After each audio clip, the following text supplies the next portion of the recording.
Dave's behind the camera. We're the NC Beer guys, and welcome to another episode of the NC Beer Buzz. We found our way to Mint Hill today, just east of Charlotte, the jewel of Mecklenburg County, we understand.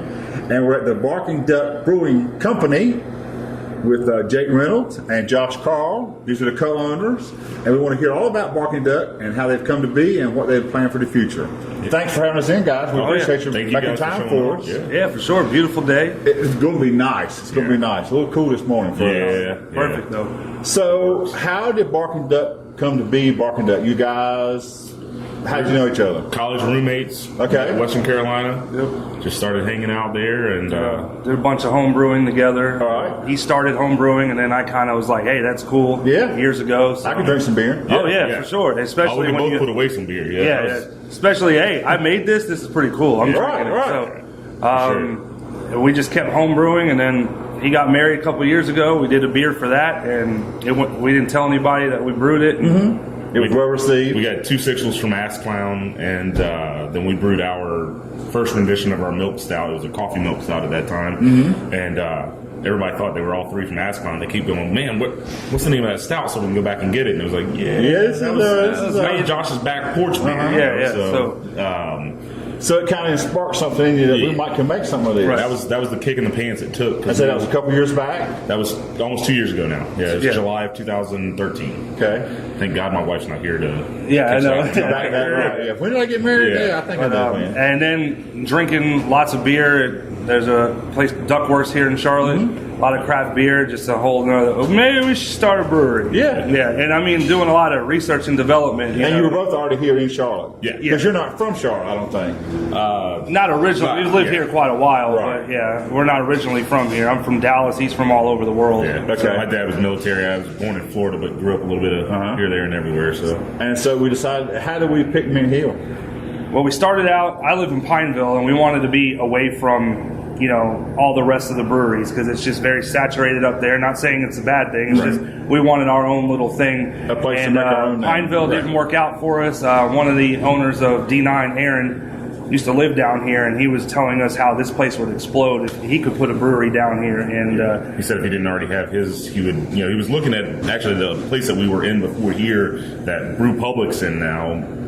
He was looking at doing it as a production facility, and when we got it, he's like, "You son of a gun," And where are we for our viewers that don't know Mint Hill, or where are we in Mint Hill? It's the intersection of 218 and 51. Okay. There's a Food Lion shopping center. If you go into the Food Lion shopping center, between the Food Lion and the car wash, and continue towards the back, and you'll see us back there. We're the hidden gem within the hidden gem of cities. Okay, I see it. All right. A little back here, but we don't get bothered much, so it's always a good thing. It's worth the drive, I'll tell you that. Right? It's worth coming through and finding a little hidden brewery in the back. And what are people going to find when they come here? When are you open, for one thing? When can people come in and drink? Yep. Right now, we're Wednesday 5 to 10, Saturday noon to 10. Hopefully, here in the next couple of weeks, we'll be able to get Thursday, Friday going too. Yeah, so about 4 days. 4 days a week. And the other days you're brewing And working our real jobs. So okay, so this is kind of still the second job. Although it may be your heart. The other job's paying the bills. Pretty good for now. We're trying to make the transition right now. Of course.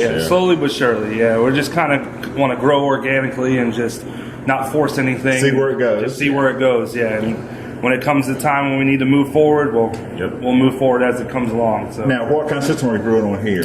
Right now, we're doing a half barrel at a time. We're double batching half barrel to 1 barrel plastic conicals. So we're still, super small. But yet, with the time you've got to give to it, I mean, how much more could you handle, really? Yeah. Well, we're looking at a 3.5 barrel right now. Is what we're looking to move up to, which would be nice for the simple fact that we'd get 7 times what we're doing in one batch now in essentially the same amount of time. Right. So that would make it a lot better for us where, instead of coming out here and brewing for 16 hours to get a barrel and a half done, we come out here for 6 or 8 hours and get 3.5 barrels done. And, that's our next plan. Right. So. You've got 4 flagships on today, or 4 beers on today. Are they the regulars, or does it rotate pretty much? Some of them are.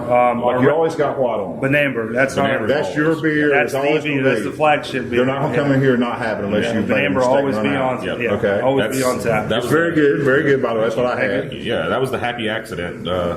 getting ready for a festival and pitched the wrong yeast and say, you know what, we have to take it anyway, and it went over super, Great. better than we could have imagined. So, and the other 3 that we've got on today, are there one-offs or ins and outs? The Tart War is a one-off right now.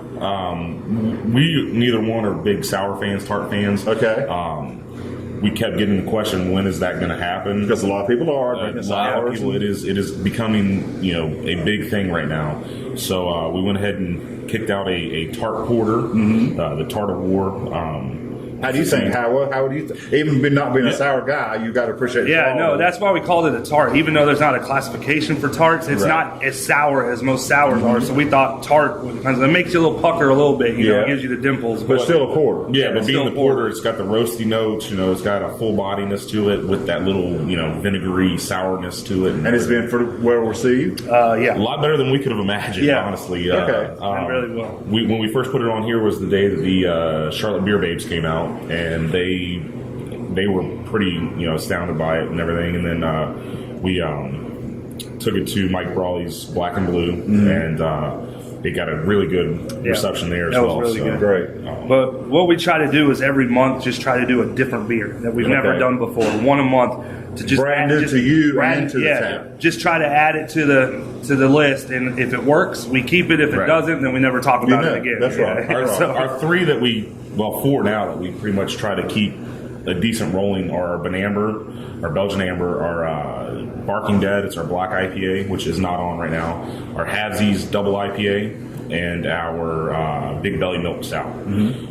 So that's the 4 that we're mainstay kind, and then we've got 13 beers in our arsenal right now. So 13 recipes that you can hit and know you like. Yep. Yeah, our newest, the new hot, quote unquote, no pun intended, but our Sriracha Pale Ale. We had that at Brawley's Black and Blue, but that one we just released in the tap room on Wednesday. Okay. So that one was received very well, and everyone that's drank it so far has been. If you like a nice little spice to it, everybody kind of he eats Sriracha like it's ketchup. So I would figure let's just do a beer that has it in there. Yeah. Right. Yeah. So now we've got some local accounts that we hope soon, or you're doing all you can do now to stock the brewery, I guess, right. And some festivals. We see you at some festivals. Yep. Yeah. So you get out that way, I know. Yep. Yeah. We're trying to do at least one festival a month right now. And so. you've got more than you can do, I'm sure. I mean, there are festivals everywhere. They're coming out of the woodworks now. Yeah. So. But hope to have some local accounts, or that's not in the vision for now. Well, we've got quite a few accounts on board. It's just a like matter verbal of agreements, with bars, if we can produce enough for it, and that's the goal. Like the 3.5 barrel. Once we get that, then boom, you'll have the beer to put out. We'll have the beer to go out. But other than that, you got to drive and. Find us down here. Where's Waldo? Come back here. Mint Hill. Find the food line. Come in behind the food line. Mint Hill's a beautiful. I mean, this community is awesome, and we're so glad we're here. So. The reception that we've got. I sort of say, as the first brewery in town, that makes a difference. We had to do you've been well received. Yeah. We had to go through the town council and do a text amendment, because the brewery was already on the town council's. Or the town charter, or whatever it is, and but taproom was not. So and it wasn't a thing like they didn't want it; they just didn't know what it was. They didn't have a rule. Right. They're like, we have to add it. So Josh got to do the fun with that and go through. And the first meeting, we were sitting there, scared, wondering, we had no idea because I mean, with Pineville when we went through, it was a community that was like. They didn't really want to go outside the box with new things like a brewery, and that's what we thought. Dealing with another small town, right. Mm-hmm. We didn't know. Smaller town. We didn't know. But yet, Mint Hill already was open to a brewery. You just had to convince them to have a tap room and educate them as to what that was. Sure. Yeah. And quick funny story: we added entertainment, may provide entertainment to the text amendment, just in case we want having a band, having an acoustic set. Yeah. Well, one of the older guys on the board said, "Well, I see you want to have entertainment. Are you going to have like Bon Jovi?" And I tried my hardest not to laugh. I look back at him and go, if we have Bon Jovi in Mint Hill, we got more problems than just our brewery. So that's right. No funny story with that text amendment there. But well received as far as that went. They put a story out the day of the first meeting in the Mint Hill Times, And the Mint Hill Times. Yeah, it's the little local free newspaper. And we had 3 supporters come out to actually speak on our behalf when they opened it up to the public. 3 people that live here in Mint Hill, and one is a member of the Carolina Brewmasters. And he gets up first. So the homebrew club was supporting club, it, right? He got up and spoke about what it would bring to the community and everything, and then 2 other that have now become pretty good friends of ours, Chelsea and Guy. They came up and spoke, and it was we're sitting there hoping that people are not going to say something to deter from it, and once it was over with, I think the town council guys came up and said how awesome it was, and they were excited about it. So good. And so we actually got open when? September 2nd. Did you have a grand opening? Yeah. We heard you were overrun. Yeah. We you thought you might have 50 or so. You see this place, right? Yeah. We had almost 980 people. square foot. Yeah. We had almost 300 people here. Parking lot was full. Everything. Yeah. It was drank every drop you had. out of beer. Well, except for the 3 kegs we'd set aside for D9's grand reopening. So all gone. Well, yeah, the rest of it was all gone. And we thought we brewed enough.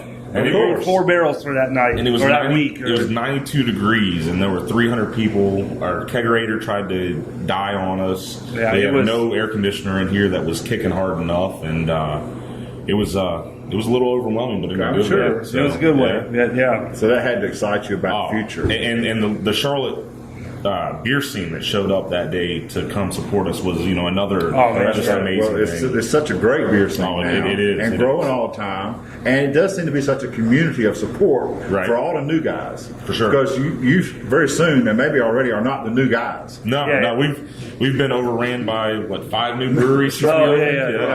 And it's cool because we kind of leaned on D9. They helped us out a lot. Yeah. But then you said Matt Asplan was a good. They all were. And then Primal opened up, were asking us questions, and then we talked to Wooden Robot and things like that. But it's cool. It's just you're paying it forward. You're paying it forward for sure. So and right now there's the Dreamweavers Brewery is trying to open in Waxhaw, and Neil he's came in half a dozen times at least and spoke to us. And it was by chance that I went by. I live right beside Waxhaw in Indian Land, South Carolina, and I saw a thing posted by Daniel Hardis, the Charlotte Beer blog, and about that Neil was going to be out doing samples at a little car show in Waxhaw. Stopped by, met him, and since then, we're like, hey, if you need any questions answered, stuff, we got the help. So now that we're in a position, we're more than Old Dallas. Dallas opening up in Dallas, North Carolina, outside of Gastonia. So they came down and hung out while we brewed one day, and beer community is just amazing. It's just a great to be a part of. Oh, it is. My dad, when I was telling him about how D9 was helping us along the way and stuff, he's like, "No, that's your competition. You need." And I'm like, "No, it's different in the beer community. We can all brew the same beer and it'll all be different, because one little change or difference here or there, and so the more we can bring along the craft beer community, it rises all of us up. Oh, for sure, yeah. And we've had people ask us, would you be offended if we opened a brewery in Mint Hill? We're like, heck no, because the more that we have here, the more people are going to be drawn to come. Instead of just coming out for one brewery, they'll come out for 4 breweries. And they can never take it away from you that you were the first. Right. I mean, so it's not like this. You can't take that away from you. That's right. Thanks for having us in, guys. Yeah, thanks so much for great meeting you guys. Thanks for coming down. Drinking your beer. Yeah. And when you guys are in Mint Hill next time, you got to make sure you stop by the Bark and Duck Brewery. Yeah. For Dave and Glenn, it's the NC Beer Guys reminding you to drink local and keep your beer dollars in North Carolina.